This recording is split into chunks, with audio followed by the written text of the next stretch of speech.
Over the last 36 months, America has printed more than 30% of all its money it's ever printed, historically. Now my question to everybody is this: have they produced 30% worth of gold? Have they mined 30% more diamonds? Have they mined the 30% worth of natural gases or oil over the last 36 months? And the answer automatically comes out of everybody's mouth is no. So how is the question I'm going to pose to you guys. Is the world's economy going to hold it together and not have interest rate hikes and not have record high inflation and turmoil?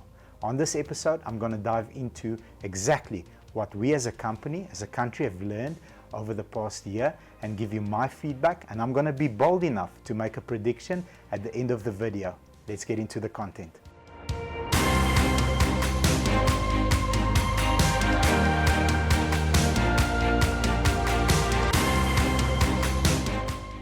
So a couple of days ago, I heard the most strange story, and I'm going to try my best to explain it as well as I heard it. So inflation needs to be seen as alcoholism.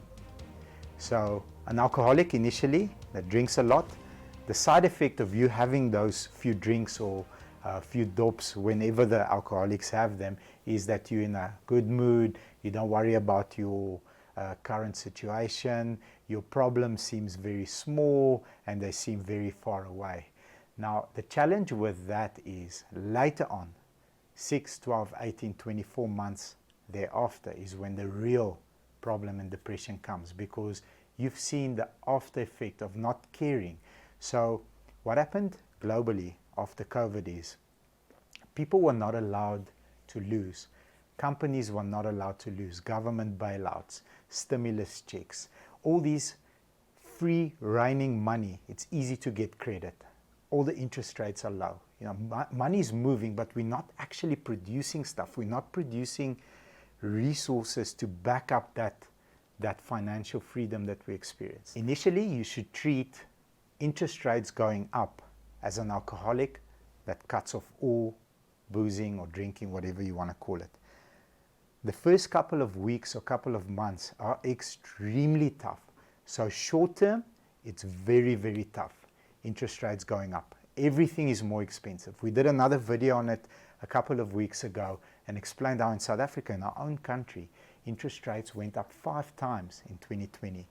But the later effects of that person stopping drinking, the interest rate going up, is that inflation gets under control, and then we will long term be okay.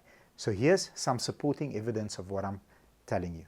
Yesterday, Amazon became the first publicly listed company in our history to have a loss of valuation of $1 billion. $1 billion. They have retrenched 180,000 people they've let go over the last couple of months. To put you in the South African context, F&B currently employs 22,816 people. Absa employs 28,296 people. That's the 2 biggest banking institutions that we've got on the African continent. Amazon has retrenched 180,000 people. Let me give you more scary stats.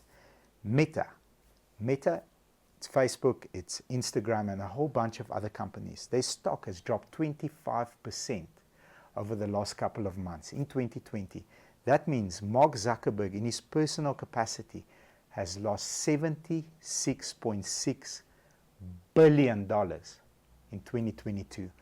That is a 61% wealth cut. He'll be okay. He'll pay his rent. He'll be fine. He's still going to be able to afford food and fuel. But the moral of the story is, what has happened in 2022 and how can we process this information, learn from it, and set ourselves up to be in a better position to face 2023. And here's where my prediction comes in. Let's get into it. So, first key takeaway, at least for our company, for 2022, that we can carry with us into 2023. And that is, be open and honest with your team. What does that mean? As soon as I saw the telltale signs, it was March, April, called the management team first, called them together and said, boys and girls, here's a prediction. I hope I'm wrong, but here's what the experts are saying out there. I did a very lengthy 2-hour presentation how interest rates are going to go up. It's going to become more difficult because as soon as times get tougher, you've got less disposable income, you've got more retrenchments, you've got interest rate hikes, meaning the payments on the cars, the payments on the houses, everything is going to increase. Cost of living, fuel, everything is going to increase. But here's where we are. These are the 3 or 4 things we need to focus on that we have physical control over. In our industry, the amount of calls we make. In our industry, the amount of customers we serve that we've served in the past. How's the car? How's the wife? Is there anything that we can assist you with right now to better your situation? Have you had an extra child? Try and create momentum that way. Also tell the team, rough seas make skilled sailors. So this is what's coming. This is where we are. This is what we can control. Let's go for it. That's my first key takeaway of 2022. My second one is change does not have to be scary. When we need to adapt, we need to remember the only constant is change. So everything new that's happening around us, interest rates going up, people losing their job, it doesn't need to be scary because it will differentiate you from being a generalist to going and specializing in whatever field that you are working in so that you can compete harder and you can be ahead above the rest of the people that are trying to compete in that space.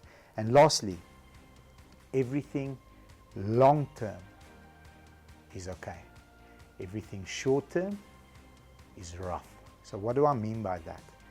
If you take a look historically, there's a market crash every 10 years or so. You know, it's normally lasting anything from 6 to 24 to 36 months. So long term, will Amazon recover? Absolutely. Will Meta recover? Absolutely. Will Mark Zuckerberg still be a multi-billionaire? Absolutely. Shares will go up. Everything long term will be okay. So here's my message to you that I'm going to leave you with. Relax, take a breath.